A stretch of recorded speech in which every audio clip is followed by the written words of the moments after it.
কি রে বাপ, কি আছে তোর? ইনকা করে চুকে ইনকা করে চিকা তুমি জানো না আমি ম্যাট্রিক পাস করছি। খুশ কি খুশি হয়েছি বাপ। খুশি আছো, ভালো আছো? এখন ওই আমার ভর্তি করার ব্যবস্থা করে দাও। আমি কি সারা জীবন ধরে এখন এই পাশ করে ভবঘুরে লাগানোর দাঁড়িয়ে থাকবো? এই ম্যাট্রিক পাস করার পরে কি করা লাগে সেটা জানিস না? ওই যে কলেজে ভর্তি হবো, ইউনিভার্সিটি পড়বো। কথা ভালো করে উচ্চারণ করো, মান সম্মান কিছু থাকবি না। ভার্সিটি না, ওটা ভার্সিটি। ভার্সিটি ভর্তি হওয়ার ব্যবস্থা করে দাও আমার। বাবা আমি তো গরিব মানুষ, তোর একটা ভবিষ্যৎ হোক সেটা তো আমি চাই। তুই কি সিদ্ধান্ত নিলি? আমার আব্বা তো কইতাছে ঢাকায় ভালো কলেজে ভর্তি করাবে। আমি যে কি সিদ্ধান্ত নেবো সেটা তো বুঝে উঠতে পারতেছি না। তা তুই কি নিলি? আর শোনো, ভালো করে কান দিয়ে শোনো কি কয়। উনি ভর্তি করে দেবার স্যার, শোনো। বাবা জাকি, তোমার বাপের তো মেলা টাকা, আমার তো তোর টাকা পয়সা নাই বাবা। আমি তো ওই দিন আনি দিন খাই, বুঝছো? আমি তো বড় বিপদে বললাম রে বাবা। চাচা টেনশন করেন না, উপরে আল্লাহ আছে, আল্লাহর উপর ভরসা রাখুন। এই বিপদ থাকবো না, বিপদ কাইটে যাইব। এ বাপ, এত লেখাপড়া করে কি হবে কর? হ্যাঁ, ওই যে ওই পাড়ার আমিরুল বিএ পাস করছে, বিএ পাস করে এখন কি করছে? হ্যাঁ, এখন গ্রামগঞ্জে ওই যে পাট গেয়ে বেড়াচ্ছে। পাট গায়ে বাচ্চা সেলে চোখত পড়ে, আর যারা চাকরি বাকরি করে টাকা কামাই করছে সেলে চোখত পড়ে না। মানে ভালো ভার্সিটি ভর্তি পারছে এখন নানান তানান আছে, তাহলে আমাকে এখন কাম করো, ওই ওই কিষানত পেটে দাও, কিষানগিরি করি।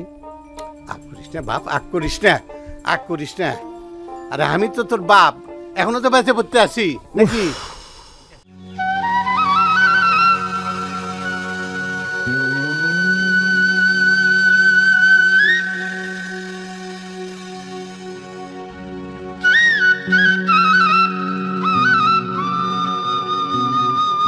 কি হলো আব্বা, চুপ করে বসে আছো যে? কলেজত গেছিলে? কলেজে গেছিলাম বাবা, কলেজটা খুব নাম ডাক, কিন্তু কিন্তু কি আব্বা? গুলো মাস্টারগুলো যে ভর্তি হওয়া লাগবে, তারপরে ওই যে কি সেশন না কি করা লাগবে সেটা করা লাগবে, তারপরে কোচিং করা লাগবে, সেটার জন্য তো মেলা টাকা লাগবে বাবা। এত টাকা আব্বা তাহলে কি আমি ভালো কলেজে পড়বে পাবো না? আমার কি ভালো বড় কলেজে পড়া হবে না আব্বা? একসাথে সবসময় পড়াশোনা করলাম, পাস করলাম, ম্যাট্রিক পাস করলাম, ওরা বড় বড় কলেজে পড়বি, ভালো ভালো ভার্সিটিতে পড়বি, আমার কি সে সকাল পুরো ঢুকি না?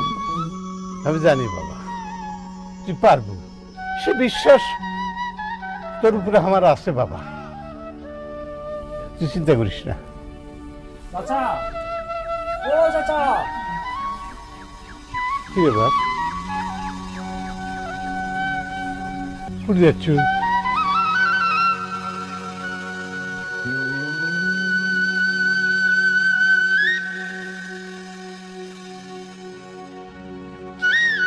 খেতের কি অবস্থা?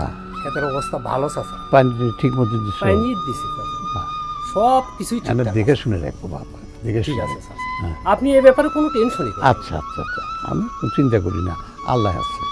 তা তো অবশ্যই চাচা। ঠিক আছে বাবা, তো যাও। আচ্ছা, ভালো থাকেন চাচা।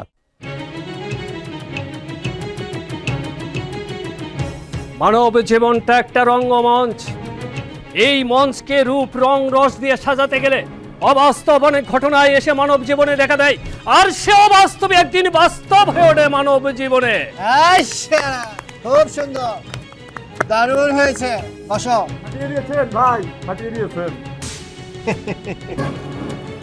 ভাই আপনি তো দারুণ অভিনয় করেছেন, একবার ফাটিয়ে দিয়েছেন ভাই। এই তো অভিনয়ই এখন জীবন হয়ে গেছে রে, কিন্তু এই অভিনয় দিয়ে পেট চলে না।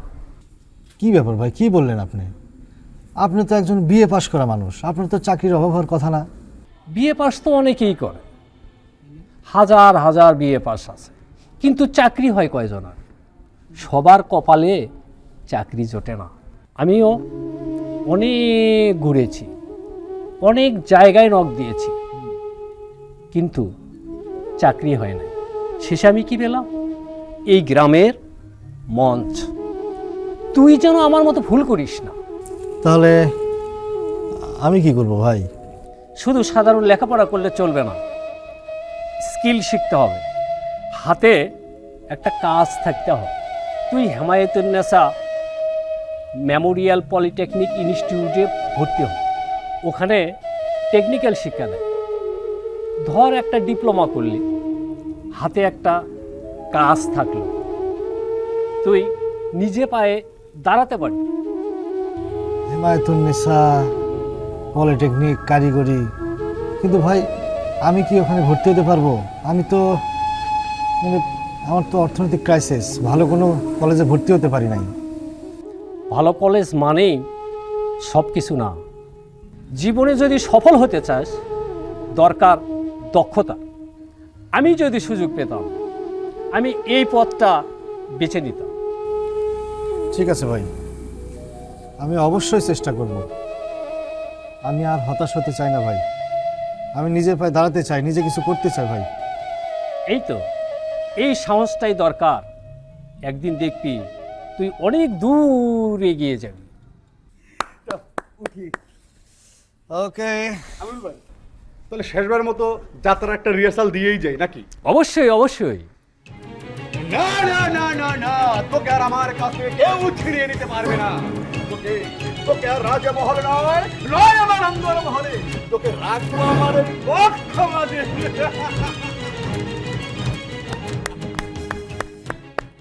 স্যার, কারিগরি শিক্ষা নিলে কি চাকরি পাওয়া সহজ? স্যার, কারিগরি শিক্ষার নাকি মূল্যায়ন কম। কারিগরি শিক্ষা, কারিগরি ডিগ্রির কথা শুনলে অনেকে নাকি বাঁকা চোখে তাকায়। না না, এটা একটা ভুল ধারণা। শোনো, আমাদের দেশের অনেক তরুণ শুধু সার্টিফিকেট নিয়ে বসে আছে, হ্যাঁ, ডিগ্রি নিয়েছে। শোনো, কারিগরি শিক্ষা তো শুধু বইয়ের শিক্ষা না, এখানে তুমি তোমার নিজের হাতে কাজ শিখছো। হ্যাঁ, তো সুতরাং কারিগরি শিক্ষা তুমি এমন কিছু শিখবা যেটাতে দক্ষতা অর্জন করবা, যাতে তুমি অনায়াসে চাকরি না পেলেও তুমি তোমার নিজের কাজে নিজে তৈরি করতে পারবা। চাকরির সংস্থান করতে পারছো তা না, অন্যদের চাকরির ব্যবস্থা তোমরা করে দিতে পারবে। সেইভাবে নিজেদেরকে গড়ে তোলো। শোনো,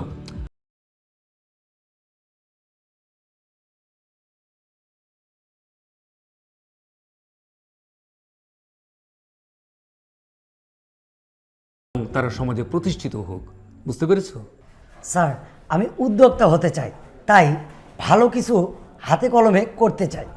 বাহ, চমৎকার কথা বলেছ।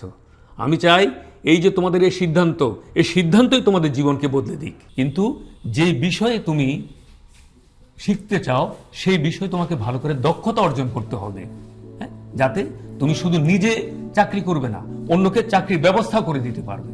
বুঝতে পেরেছো? জি স্যার। ঠিক আছে, তাহলে তোমরা মনোযোগী হও। আশা করি তোমরা এই দেশকে কিছু দিতে পারবে। ঠিক আছে স্যার, আসসালামু আলাইকুম। ওয়ালাইকুম আসসালাম।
তা বলেন, কিভাবে আপনাকে সাহায্য করতে পারি? স্যার, এটা আমার ছেলে স্যার। উনি এবারে ম্যাট্রিক পাস করলো স্যার। উনি ভালো কিছু করবে চায় স্যার। আমার যা অবস্থা মানে ভালো কলেজে পড়াবার গেলে তো স্যার টাকা পয়সা লাগে স্যার, আমার তো সেটা নাই। তাই ভাবলাম যে আপনাদের কাছে আসলাম, যদি কিছু করা যায়, আপনারা যদি এটা ব্যবস্থা করে দিতে পারেন, সেই জন্য আসলাম স্যার। দেখুন, এখানে আমরা মেধাবী আর অসচ্ছল ছাত্রদের জন্য কিছু সুবিধা রাখি, যেমন আপনার স্কলারশিপ মানে বৃত্তি, তারপরে কিস্তিতে ফি দেওয়া। তবে এগুলো সব কিছু নির্ভর করবে আপনার ছেলে কেমন।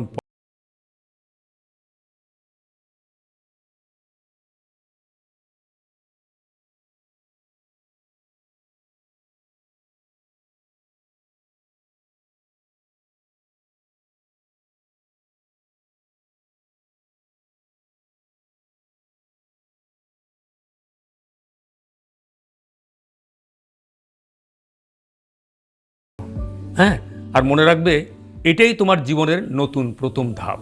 ওকে?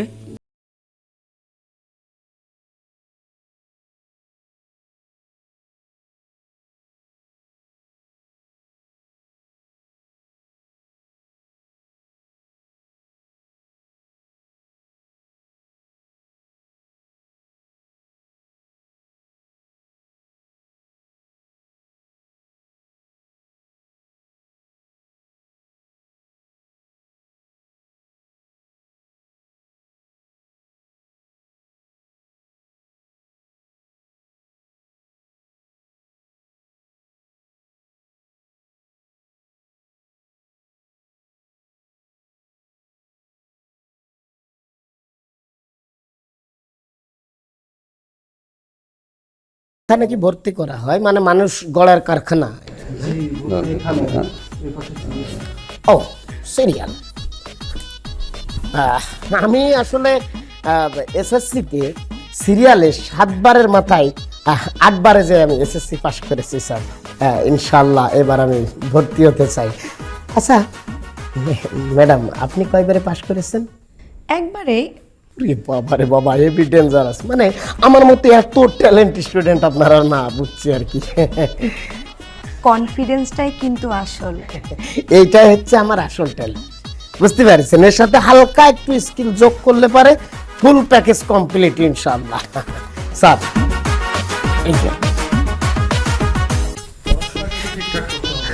আমি খুব ব্রিলিয়ান্ট, খুব ব্রিলিয়ান্ট। 7 বারের মাথায় ঝাড়ছি, ইনশাআল্লাহ 8 বারে পাস করছি স্যার।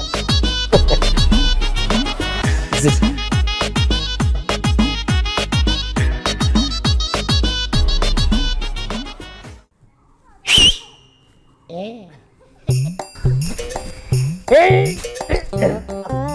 শোনো, এই প্রেম মানে শুধু আই লাভ ইউ।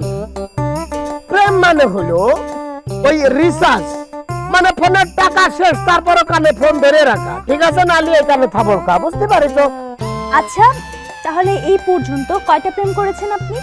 এই যে শোনো, আমার প্রেমের সংখ্যা গুণে শেষ করা যাবে না, তবে বর্তমানে অফিসিয়ালি আছে একটা, আর আনঅফিসিয়ালি আছে একটা, আর ডেমো ডেমো আছে একটা, আর বাদ বাকি তোমরা আসলে বুঝতে পারিছো তো। হ্যাঁ, আমি আরো তো বলতে পারবো না। আচ্ছা, তাহলে এখন কোন ভার্সনটা চলছে? এখন চলতেছে ভার্সন 165 প্রো ম্যাক্স। না না, ভার্সন যাই হোক, ভার্সনের নাম বলা যাবে না, ভার্সন 1352 আছে। আগে প্রেম ফেল, এখন লাইফে পাস।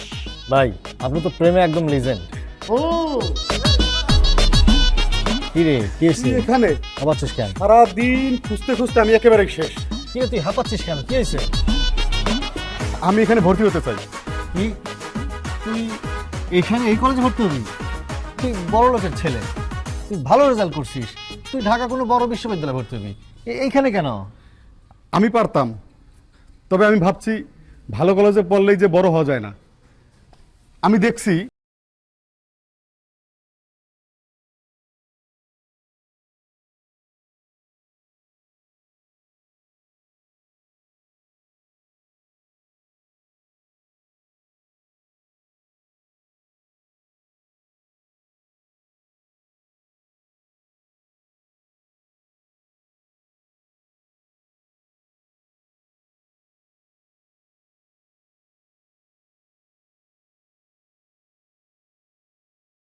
দেখে খুব ভালো লাগলো। এখনকার ছেলেরা প্রেম নিয়ে পড়ে থাকে না, লাইফ নিয়ে খুব সিরিয়াস। এই যে শোনো শোনো, আমার এই প্রেম নিয়ে আরে না, বলছি কি আমার এই প্রেম নিয়ে তোমরা হাউলিং ফাউলিং কথা বলবো না। This is my future, life is very good and accident, মানে বড় জায়গা যেতে যাচ্ছি। Are you clear? এই চলো চলো মদন সব।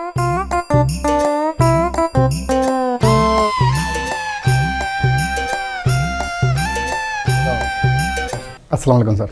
ওয়ালাইকুম সালাম। আরে রিফাত, কেমন আছো? স্যার হচ্ছে আমার ফ্রেন্ড জাকির, ওই প্রতিষ্ঠানে ভর্তি হতে চাই। জি স্যার, আমি এখানে ভর্তি হতে চাই। খুবই ভালো। তো কোন টেকনোলজিতে ভর্তি হতে চাচ্ছ? স্যার, এখন বর্তমানে আপনাদের এখানে কোন কোন টেকনোলজি চালু আছে? আমাদের এখানে civil, electrical, computer science and technology বর্তমানে চালু আছে। এছাড়া আমরা আরও কিছু নতুন টেকনোলজি চালু করার জন্য চিন্তা করছি। খুব ভালো বন্ধু, তাহলে আমি ইলেকট্রিক্যাল টেকনোলজিতে ভর্তি হতে চাই। আচ্ছা ঠিক আছে, তারপরেও তোমাকে আমি আরও কিছু বিষয়ে অবগত করে রাখি। সেটা হচ্ছে আমাদের এখানে 3 মাস ও 6 মাস মেয়াদি গ্রাফিক ডিজাইন এবং কম্পিউটার অফিস অ্যাপ্লিকেশন কোর্সটি চালু আছে। এবং আরেকটা বিষয় হচ্ছে এসএসসি পাশকৃত যে সকল শিক্ষার্থী সায়েন্স ব্যাকগ্রাউন্ড ছিল তারা চাইলে এখানে হচ্ছে ডিপ্লোমাতে সরাসরি 3য় পর্বে ভর্তি হতে পারে। এই নাও ফর্ম, সব তথ্য ঠিকঠাকভাবে পূরণ করবে। আমি কি আচ্ছা ঠিক আছে। পূরণ করতে পারবো? তাহলে দক্ষতা বৃদ্ধিতে আমাদের অবশ্যই কারিগরি শিক্ষা সবার প্রয়োজন। দেখুন, জীবনে অনেক রকম শিক্ষা থাকবে, কারিগরি শিক্ষার কেন প্রয়োজন? এজন্য প্রয়োজন, মানুষের দক্ষতা প্রয়োজন। উইদাউট দক্ষতা মানুষ কখনো কোনোদিন সফলতা পায় না। আজকে আমাদের ক্লাসে যা শিখলাম অবশ্যই সেটা আমরা নিজেদের বাস্তব জীবনে প্রয়োগ করব। কেন করব? কারণ আমরা চাই প্রত্যেকটা মানুষ তার নেক্সট লেভেলে নিজেকে নিয়ে যেতে চায়। আমরা চাই আমাদেরকে নিয়ে যাব। স্যার, এটা তো ম্যাজিকের মতো। ঠিকই ধরেছে, এই জন্য তোমাদেরকে কারিগরি শিক্ষায় শিক্ষিত করা হচ্ছে। তোমরা যখন শিখবা তখন নিজেরাই বাড়িতে কাজ করতে পারবা। আসসালামু আলাইকুম স্যার। ওয়ালাইকুম আসসালাম। তারপর কেমন চলছে তোমাদের? জি স্যার, আমরা শুধু বই থেকে না, হাতে কলমে শিখতে এসেছি। আগে ইলেকট্রিক ব্যাপারগুলো খুব ভয় লাগতো, এখন কিন্তু মজাই লাগে। স্যার, আমি আগে কারেন্ট বিল দিতাম, আর এখন কারেন্ট বুঝতে পারি স্যার। খুব ভালো কাজ করছেন। এইভাবে যদি সবাই শিখে তাহলে আমার বিশ্বাস আমাদের ছাত্রছাত্রীরা অনেক দূরে এগিয়ে যাবে। জি স্যার, এখানে এসে আমি একটা বিষয় ক্লিয়ার হয়েছি যে লেখাপড়া মানে শুধু বই নয়, বইয়ের মধ্যে আবদ্ধ থাকাও নয়, নিজেকে তৈরি করে প্রেজেন্ট করাও বটে। এই কথাটা আমি শুনতে চাই। একটা কথা মনে রাখবা, দক্ষতাই তোমাদের ভবিষ্যৎ গড়ে তুলবে। ঠিক আছে? তাহলে আমি এখন আসি। ওকে, থ্যাংক ইউ স্যার। ওয়েলকাম। দেখলে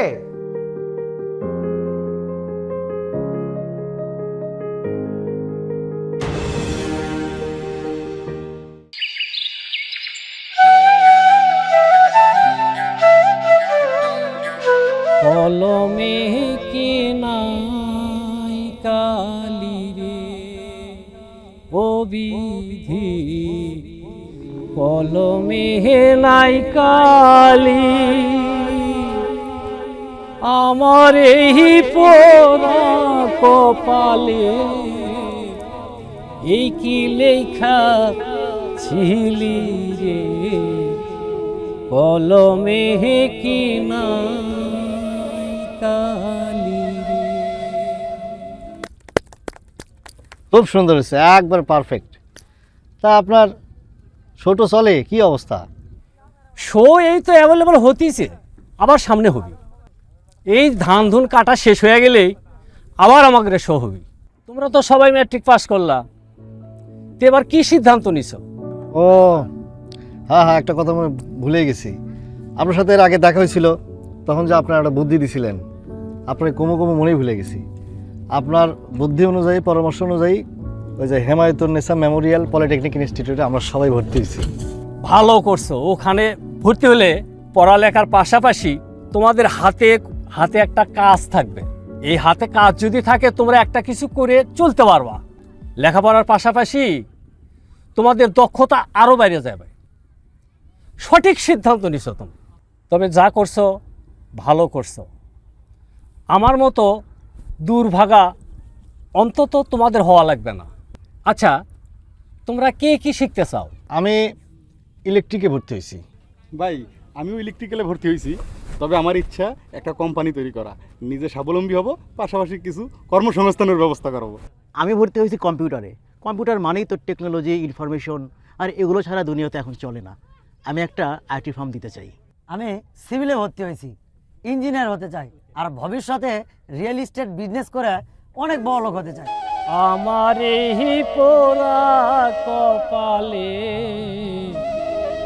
এই কি লেখা ছিলি রে, কলমে কি নাই কালি রে, ও বিধি কলমে নাই কালি।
এই রিফাত, চিনতে পারছিস? আরে চিনবো না, তুই তো একবার বস হয়ে গেছিস বেটা। হ্যাঁ, আরে ছোট একটা কোম্পানি খুলেছি। অবশ্য ছোট থেকে শুরু করছিলাম, কিন্তু এখন আমার প্রতিষ্ঠানে 20 জন কর্মচারী আছে। Very good. আমাকে চিনতে পারছো না তোমরা? হ্যাঁ আদু ভাই না? হ্যাঁ, আমি আদু ভাই। আমি এখন একজন ইলেকট্রিশিয়ান। আগে কারেন্ট বিল দিতাম, এখন কারেন্ট নিজে বানাই। আর আমি আমি বড় একটা কোম্পানিতে জব করছি। আর আমি ফ্রিল্যান্সিং করি, আমার সব বিদেশি ক্লায়েন্ট। ওয়াও। আমি এখন ওয়ার্কশপ ইনচার্জ, আর আমি সুপারভাইজার। আমার একটা টিম আছে। Very good, very good. সবাই আমরা স্টেবল, তাই না? আমাদের হেমায়েতুন্নেছা মেমোরিয়াল পলিটেকনিক ইনস্টিটিউটের পুরাতন ছাত্রছাত্রীদের আসন গ্রহণ অনুরোধ করছি।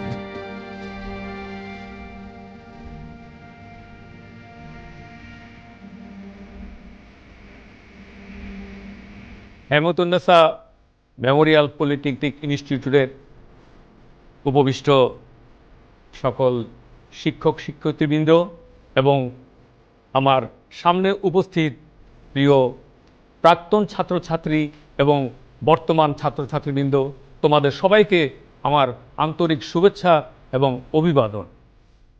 আজকে আমি সত্যি খুবই গর্বিত, কারণ তোমরা প্রমাণ করে দিয়েছো কারিগরি শিক্ষা জীবন বদলে দিতে পারে এবং আমাদের এই শিক্ষা প্রতিষ্ঠানের অনেকে তোমরা সফল হয়েছো। আমার প্রাক্তন ছাত্রছাত্রীদের মধ্যে রিফাত, সজীব, শাহানা অনেকেই এখানে উপস্থিত আছে। তো আমি এই মুহূর্তে আমাদের প্রিয় ছাত্র, প্রাক্তন ছাত্র রিফাতকে নতুনদের উদ্দেশ্যে কিছু বলার জন্য অনুরোধ করছি। রিফাত, আসো। সুপ্রিয় সম্মানিত, আসসালামু আলাইকুম। আমি আমার বক্তব্য প্রারম্ভে নিজের আনন্দের কথা একটু না বললেই পারছি না। আমার আনন্দে মনটা ভরে উঠেছে।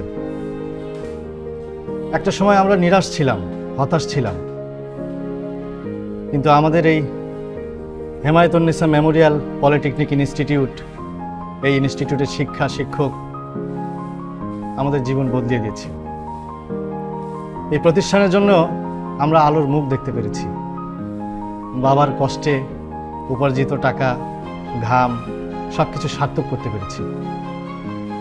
আজকে আমরা যে যেখানে আছি তার পেছনে এই ইনস্টিটিউটের কঠিন দক্ষতা আর কঠোর পরিশ্রম আছে।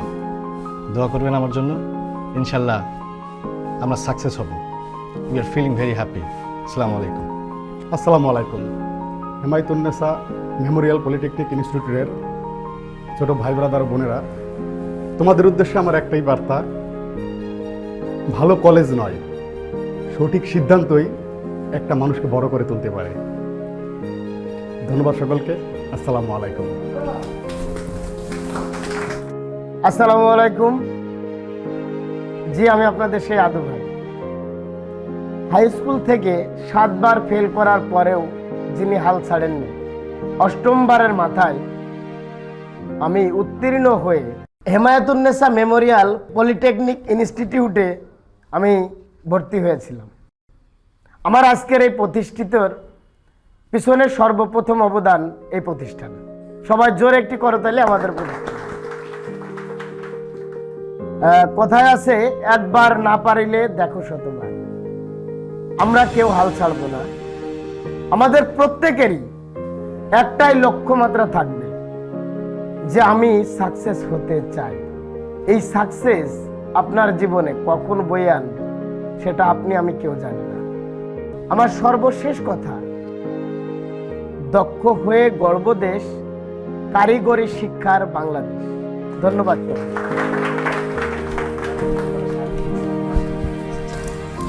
কেমন আছো সবাই? আমিও তোমাদের মতো এই প্রতিষ্ঠানের একজন স্টুডেন্ট। আমিও এখান থেকে পড়াশোনা করেছি, এখন ভালো একটা কোম্পানিতে জব করছি। সবাই একটা জিনিস মাথায় রাখতে হবে, আমরাই হচ্ছে এই দেশের ভবিষ্যৎ। আমাদের পিছিয়ে থাকলে চলবে না, ঠিক আছে?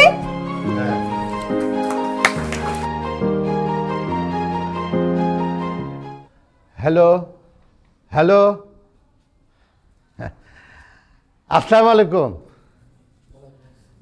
আমি রিফাতের আব্বা। আমার একটা ছেলে আর একটা মেয়ে। মেয়েটা বিয়ে দিয়ে দিছি,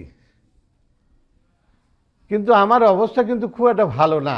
ভাঙা ঘর, ওই কামলা কিষেন দিয়ে খাই, দিন আনি দিন খাই। চললে আমার বললো যে বাবা আমি লেখাপড়া করবো, আপনি আমার জন্য একটু দেখেন তো। তা আমি বললাম, বাবা মেয়েটাকে যখন বিয়ে দিছি এটাই শোন, আমি তো লেখাপড়া করাবো বাবা, আমার জান চিঠি থাকুক, আমি তোর জন্য কোনো কার্পণ্য করবো না। আসলাম, এই যে স্যারেরা আছে, স্যারের কাছে এসে অনুরোধ করলাম, স্যার আমার 16 টাকা না যদি ভর্তি করে নেন তাহলে আমার দিনটা শান্তি হবি। স্যার বললো যে আপনি চিন্তা করেন না। আমি তো স্যার আমার তো টাকা পয়সা নাই, আমি তো টাকা দিয়ে পাবো না। যে আপনার টাকা লাগবে না, আমরাই ব্যবস্থা করে দেবো। আমার কথাটা শুনে আমার মনটা ভরে গেল। স্যার যে আমাকে না সন্তানদের যে এরকমভাবে পড়ালেখা করাবি এটা ভাবতে পারিনি, স্বপ্নও ভাবতে পারিনি। এই প্রতিষ্ঠানত যারা যারা লেখাপড়া করে আল্লাহ দেখো শক্তিটাই ভালো করে। আমার ছেলের মতো, আমার ছেলের যত ভালো করে সবাই। এর সাথে আর কি কমু কর, সারেগের কৃতজ্ঞতা আমার বুক ভরে দোয়া থাকলো সারেগের প্রতি। স্যার আপনারা ছোট লোক মানুষ করেন, ছোট লোক বড় বড় জায়গাতে আপনারা চাকরি বাকরির ব্যবস্থা করে দেন। আল্লাহ আপনাকে দেখবি, আল্লাহ আপনাদের ভালো করবি। আমি আর কিছু প্রভাব চাই না।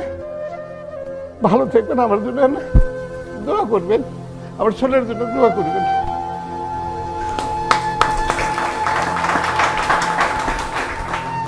তো সবাই একটা কথা বিশেষভাবে মনে রাখবা, যে শিখতে চায় তার জন্য পথ সব সময় খোলা। সুতরাং আমরা একটা কথা বলি যে দক্ষ হয়ে গর্ব দেশ, কারিগরি শিক্ষার বাংলাদেশ।